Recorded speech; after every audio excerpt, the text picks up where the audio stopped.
12ന് കല്യാണം കഴിഞ്ഞ് നേരെ ഞങ്ങൾ വിട്ടത് കോട്ടയം ലുലു മോളിക്കാട്ടോ. അപ്പോൾ അവിടെ ചോക്ലേറ്റ് സ്ട്രോബെറിൻ്റെ ഈ ഒരു ഐറ്റം കണ്ടു. ഞാൻ വീട്ടിൽ സ്ഥിരമായിട്ട് ഉണ്ടാക്കുന്ന ഒരു ഐറ്റം കേട്ടോ, ഭയങ്കര ടേസ്റ്റാണ്. അപ്പോൾ ഇതുവരെ പുറത്തുനിന്ന് ട്രൈ ചെയ്യാത്തതുകൊണ്ട് പുറത്തത്തെ ഒന്ന് ട്രൈ ചെയ്യാമെന്ന് വിചാരിച്ചു കേട്ടോ. അങ്ങനെ 150 രൂപയാണ് കേട്ടോ. ഞങ്ങൾ 6 പേരുണ്ടായിരുന്നു.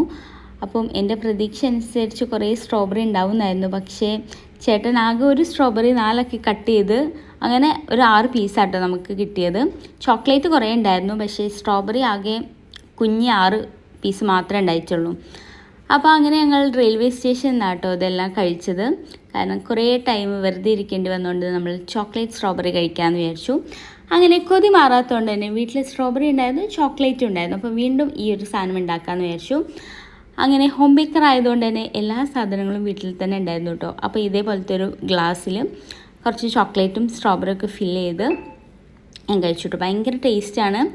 മറ്റേത് 150 രൂപയ്ക്ക് ചോക്ലേറ്റ് കുറേ ഉണ്ടെങ്കിൽ പോലും സ്ട്രോബെറി ആകെ നമുക്ക് ഒരു കുഞ്ഞ് പീസാട്ടോ കിട്ടിയത്. അപ്പം എല്ലാവരും ഇത് വീട്ടിൽ ട്രൈ ചെയ്യാം. അപ്പോൾ tata bye bye, see U.